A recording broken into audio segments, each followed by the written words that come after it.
What's going on, guys? JSGC here, back again with another daily Manchester City transfer update. Before I do crack on with this video, make sure, like always, if you are enjoying the content, then do subscribe to my channel. It's free to subscribe. I'm going to keep you guys up to date every single day here on YouTube with all the latest City transfer news, so do subscribe. Also, don't forget, social media links are in the description if you want to go and follow me on my X, Instagram and TikTok. Email also in the description too if you want to hit me up for any sponsorships for any videos or any general business inquiries. Don't forget to leave a thumbs up on today's video. We're aiming for 400 likes, and do get your thoughts as well in the comments below. So we've got some contract news to speak about, and we've got the very latest on Rico Lewis, and Gaughan has said that Rico Lewis not only will not be leaving Man City this summer to join Nottingham Forest, who were linked with a £30 million bid for Rico Lewis last week. Rico Lewis wants to stay, and he's going to be backing up these words by basically backing them up with actions, because he's now set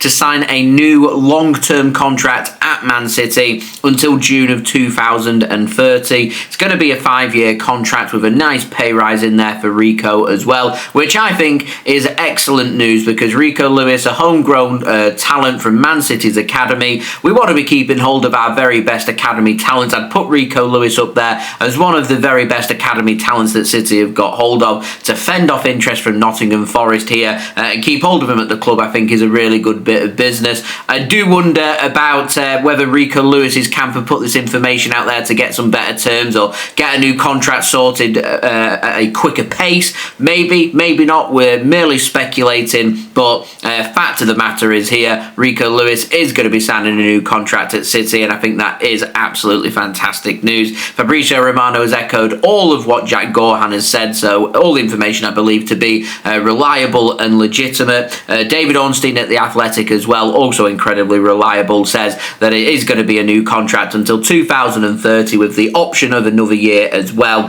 and there is not going to be a release clause included in this contract for Rico Lewis. So we are just waiting for this to be official now, announced by Man City, which could come literally at any point, could even come today. We'll see. Now, moving on to the outs, we've got the very latest on Callum Doyle, and Gaughan has confirmed that Callum Doyle to Wrexham is going to be worth £8 million.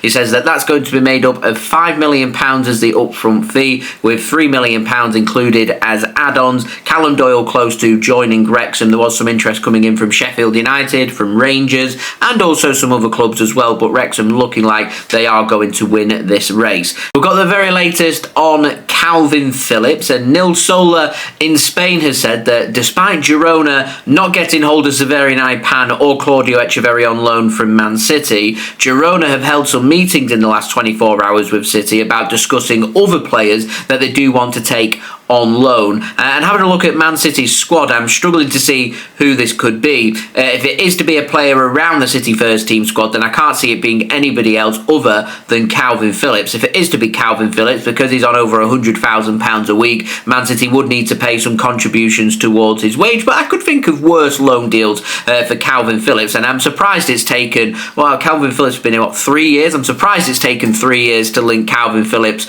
with a move to Girona, but anyway, here we are. Just having a look at the elite development squad, you could see the likes of Sissoko or Mercato. Maybe one of the Heskey brothers could be another option to contemplate for Girona. We'll see. Calvin Phillips maybe might be an option for them. Stefan Ortega, another player I'm expecting to leave City before transfer deadline day. I don't think he'll be loaned, as he's got less than 1 year left on his contract, and I don't think Girona would be interested in taking another goalkeeper. Again, a goalkeeper who's on quite a lot of wage for them, so I don't think it'd be Stefan Ortega. I'd say it's more likely to be Calvin Phillips. It may be one of the EDS players. We'll see who these meetings were about. Anyway, moving on, we've got the latest on Claudio Echeverri, and The Athletic have said that a loan fee is going to be paid by Bayer Leverkusen to take Claudio Echeverri on loan from City. They're also going to be covering all of his wages. Claudio Echeverri was filmed last night by Sky Sports in Germany, arriving into Germany. He landed at Dusseldorf Airport ahead of his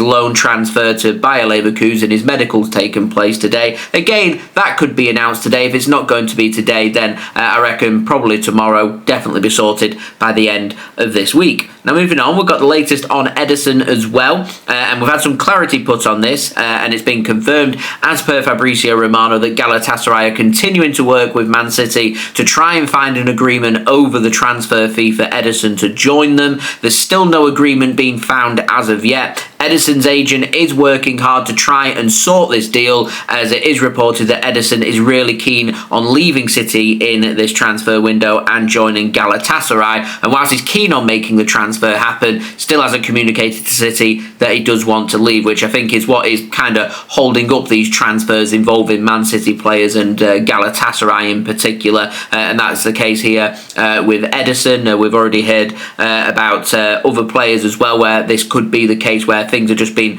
purposefully held up. Obviously, we've been speaking about Savinho as well. It needs him to tell the club that he wants to leave, and it's a similar stance with Manuel Akanji as well. And speaking of Manu Akanji, we've got the very latest on him, and Mercato have said that Man City are asking for £18 million for Akanji this summer. Galatasaray have apparently made a verbal offer to City which was worth up to £15 million, and there are discussions planned between Galatasaray and Man City which have taken place today. It was believed that Akanji's agent was in Istanbul ahead of talks with chiefs at Galatasaray to try and sort out the terms of this transfer. Now, Yagiz Sabuncuoglu over in Turkey has said that Galatasaray have sent a small team over to England to meet with Hugo Viana today to discuss deals involving Galatasaray and Man City. So I presume that it's to discuss Ederson and also to discuss Akanji as well. It does look like this Akanji deal is an easier transfer to sort than Ederson.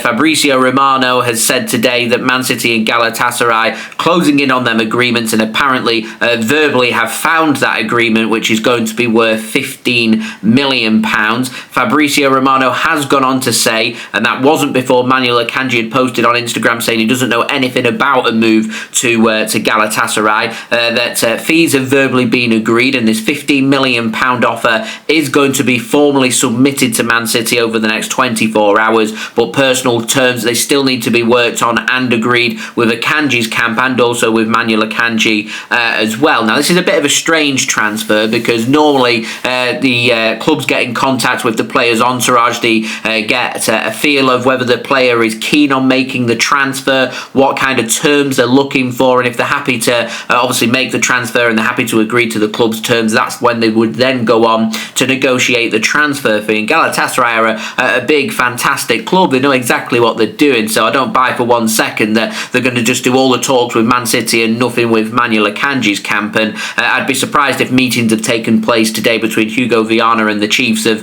Galatasaray, that Manuel Akanji in particular, if it's a topic of discussion, wouldn't be kept informed and be possibly even present at these meetings. So it seems a bit odd to me that this is all happening. It all seems a bit backwards. Maybe this is how Galatasaray do their business. I'm not entirely sure, but it seems like a bit of an odd one. And all I'm getting at here is I don't think this Akanji deal is as far gone as maybe what some of the sources are suggesting. I think the next 24 hours are going to be crucial. If that verbal offer comes into a formal offer and that's formally accepted by Man City, it'd be interesting to see then what the personal terms are looking like and whether Akanji is actually keen on making the transfer, because his post on Instagram's making me doubt whether he is actually that keen on a transfer. So watch this space. This transfer may still not happen. I don't know what is happening. It's a bit of an odd one. But what we do have to presume is that if offers are coming in and they're going to be accepted and the player is keen and the player ends up leaving Man City, you've got to look at what life is going to look like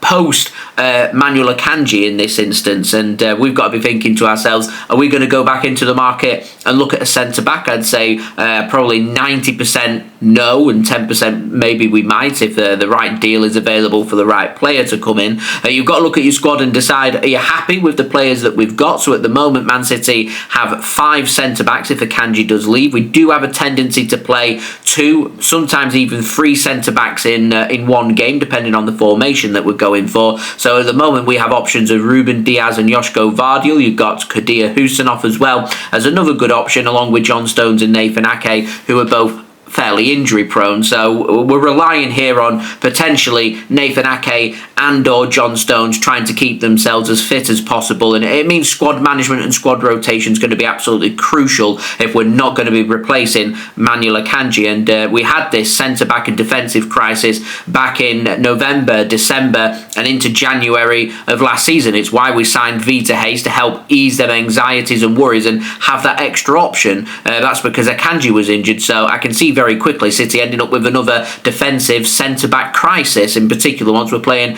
every 3 to 4 days. So I suspect what might have been the case here is City want Vita Hayes to get regular minutes. They sent him out on loan because they expect to keep hold of Manuel Akanji. Because it's looking like potentially Akanji is going to be leaving, do Man City, they have the option to do so, by the way, do they want to recall Vita Hayes from his loan at Girona? If they do, they might want to get a wriggle on, because once the transfer window shuts and it gets to registration times, Vita Hayes would be registered as a Girona player because he's on loan there. It means that he wouldn't be able to be registered and play for Man City until the next transfer window and next registration windows open, which isn't until the January transfer window. So we could end up in a bit of a crisis if we don't replace Akanji in this window. So I don't even know if it's plausible for us to recall Vita Hayes right now and have him around the City first team squad to be registered. I've never seen it happen before where a player goes out on loan in the summer transfer window and in that same space of the same window gets recalled. All I do know is that once we get past transfer deadline day, we can't see Vita Hayes in a City shirt until we get to January 1st. So we'll see what does happen. I'm going to speak in more details about this in my transfer show tomorrow. So if you are interested, do go and check that out. The link is out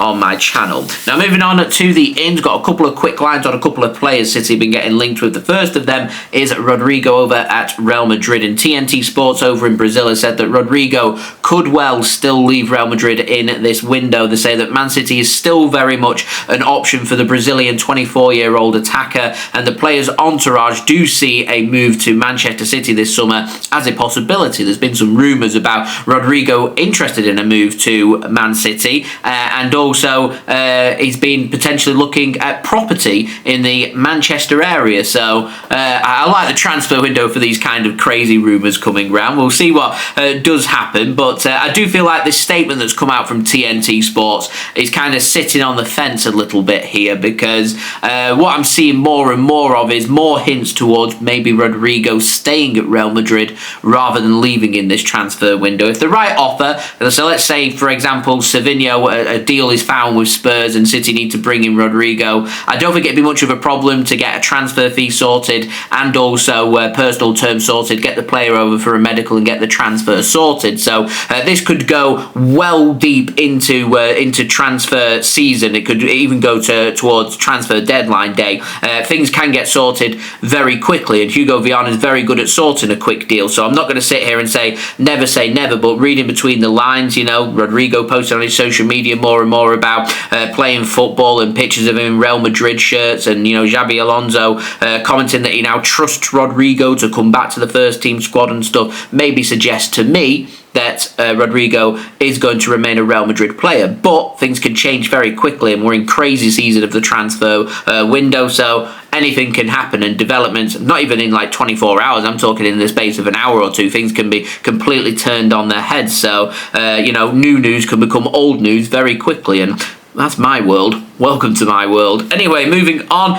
Final transfer I want to speak about. Got an update on Gianluigi Donnarumma, and Fabrizio Romano has said that more meetings have taken place between Donnarumma's camp and Man City's camp as personal terms are edging closer to being sorted. Man City have started some early talks with PSG with regards to talking about a potential deal and talking about a potential fee as well. Fabrizio Romano has said that the player is so keen on a move to Man City. He says that he's ready to give his all for the club. He's ready to give his all for Pep Guardiola. Donnarumma, he wants his move to Man City. Like I've been speaking about with other transfers, Rodrygo reliant on what happens with Savinho. Donnarumma here reliant on what happens with Ederson. If Ederson leaves Man City in this window to join Galatasaray, City are going to be on the blower, ringing up PSG because they want Gianluigi Donnarumma, and it's again a transfer that can be done very quickly because Man City are doing all the legwork now, that if things go deep into the transfer season and go towards transfer deadline day, things can be sorted very quickly, and Hugo Viana, as we've already seen,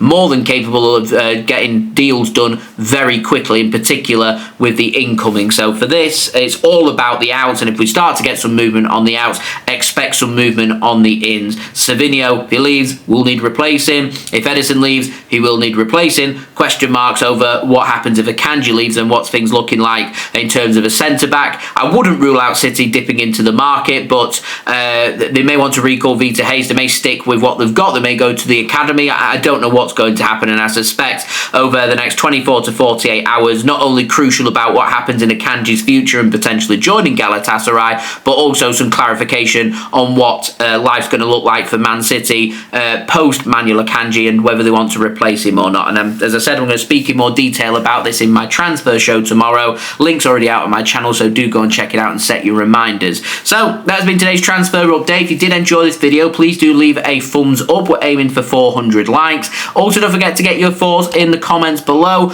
Do subscribe if you're new around here. Press that red button, press the bell, and put your push notifications on. It is free to subscribe. I'm going to keep you guys up to date every single day with all the latest City transfer news here on YouTube. So if you haven't already, do subscribe. Social media links are in the description as well if you want to go and follow me on my X, Instagram, and TikTok. Email also in the description too if you want to hit me up for any sponsorships or any videos or any general business inquiries. And I'll see you tomorrow for my transfer show and also religiously for the next daily Man City transfer update. So I've been JSGC. Thank you everyone for watching. Hope everyone is safe and well. Things very much hotting up in the Manchester City community when it comes to transfers. Peace.